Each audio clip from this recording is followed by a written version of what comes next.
नमस्ते, मेरा नाम डॉक्टर राहुल शर्मा है और आज मैं फिर एक बार आपके सामने आया हूँ फिजियोथेरेपी के ही एक बहुत महत्वपूर्ण इकाई इलेक्ट्रोथेरेपी के बारे में आप लोगों को बताने के लिए। इलेक्ट्रोथेरेपी बेसिकली एक पेन मैनेजमेंट टूल है। दर्द को कम करने के लिए काम में लिया जाता है, मांसपेशी की कमजोरियों को दूर करने के लिए काम में लिया जाता है, नसों की कमजोरी को दूर करने के लिए काम में लिया जाता है।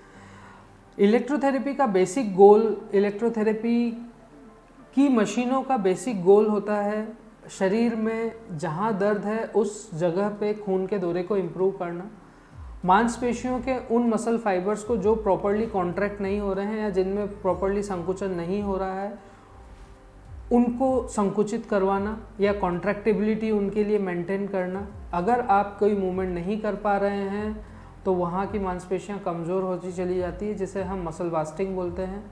मसल वास्टिंग को कम करने के लिए भी हम इलेक्ट्रोथेरेपी का यूज़ करते हैं। नसों की कमज़ोरी जैसे फुट ड्रॉप, रिस्ट ड्रॉप आदि के लिए हम स्टिमुलेशन का इस्तेमाल करते हैं, जो आपकी नसों और मांसपेशियों को ताकत देने के काम में आती है। कोटा में और भारत विकास परिषद और मेरे पर्सनल क्लिनिक पर हम पिछले सालों में मुख्यतया जो मशीनें यूज़ करते हैं, आज मैं एक ब्रीफली इंट्रोड्यूस उसका करूँगा, एक इंट्रोडक्शन आपको दूंगा और उनका काम आपको बताऊँगा। हम शॉर्टवेव डायाथर्मी का यूज़ करते हैं। शॉर्टवेव डायाथर्मी बेसिकली मांसपेशियों की कमजोरी, मांसपेशियों की टाइटनेस को कम करने में काम आती है। ये एक तरह से डीप हीटिंग मॉडलिटी है जिससे कि आपको आपके मांसपेशियों को अंदर तक गर्माहट पहुंचा सके। लॉन्ग वेव डायाथर्मी शॉर्ट वेव डायाथर्मी के बाद ही आती है। लॉन्ग वेव डायाथर्मी का काम भी गर्माहट देना है और ये मांसपेशियों में मौजूद टाइटनेस को ढीला करने के काम आती है। इंटरफेरेंशियल थेरेपी एक पेन मैनेजमेंट टूल है। जहाँ पर आपको दर्द होता है वहाँ पर हम इसका इस्तेमाल करते हैं। लगाने का तरीका, इंटरफेरेंशियल थेरेपी मशीन का प्रोग्राम, बहुत कुछ चीज़ें निर्भर करती है एक अच्छे पेन मैनेजमेंट को अचीव करने के लिए। ट्रांस इलेक्ट्रिकल नर्व स्टिमुलेटर या कहें तो टेंस एक बहुत ही उम्दा टूल है जिसको हम काम में लेते हैं बेसिकली नसों की कमजोरी या नसों की इरिटेबिलिटी के दर्द को कम करने के लिए। अल्ट्रासाउंड अगला आता है, अल्ट्रासाउंड थेरेपी। अल्ट्रासाउंड थेरेपी को हम काम लेते हैं अगर आपको किसी तरह की इंजरी है, आपको कोई चोट लगी हुई है या मांसपेशी में किसी भी तरह का इन्फ्लामेशन है तो उसको कम करने के लिए हम अल्ट्रासाउंड थेरेपी का यूज़ करते हैं। बेसिकली हमारे पास अल्ट्रासाउंड के 2 मॉड्यूल होते हैं, 1 मेगाहर्ट्ज़ और 3 मेगाहर्ट्ज़। कंडीशन होती है जिसके हिसाब से हम उसको काम में लेते हैं।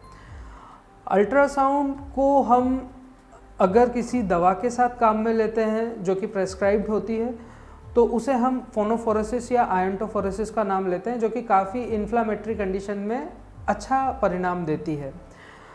रिसेंटली हमने शॉकवेव थेरेपी का इस्तेमाल करना शुरू किया है और इसके परिणाम काफ़ी अच्छे हैं। शॉकवेव थेरेपी मांसपेशियों में मौजूद ट्रिगर पॉइंट्स को रिलीज़ करने में हमारी काफ़ी हद तक मदद करती है। टेंडरनेस, टाइटनेस, ट्रिगर पॉइंट, इन सब में शॉकवेव का इस्तेमाल हम करते हैं। Laser is like pin pointed trigger point. जब हम लोकेट कर लेते हैं उसको अगर हम लेज़र से ट्रीट करें तो उसके परिणाम काफ़ी अच्छे आते हैं। पल्स इलेक्ट्रिक मैग्नेटिक फीडबैक वाली एक मशीन PEMF जिसे हम कहते हैं, रिसेंटली हमने उसका भी इस्तेमाल किया है। PEMF के बारे में मैं अगला वीडियो बनाना चाहूँगा जिसमें आपको इसको पूरा डिटेल में आपको दूंगा। स्टिमुलेशन का हम यूज़ करते हैं नसों की कमजोरी के लिए, जैसे फुट ड्रॉप और रिस्ट ड्रॉप पहले भी बताया मैंने।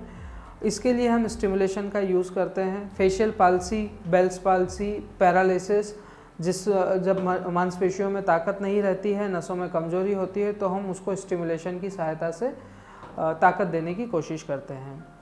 कोशिश की है मैंने इलेक्ट्रोथेरेपी के बारे में एक बहुत ही ब्रीफ जानकारी आपको देने की। अगर फिर भी आपके कोई सवाल हैं तो आप मुझसे नीचे कमेंट बॉक्स में पूछ सकते हैं। दिए गए नंबर पे आप व्हाट्सएप भी कर सकते हैं। फेसबुक पेज पे आप अपनी क्वेरी पोस्ट कर सकते हैं। थैंक यू, धन्यवाद।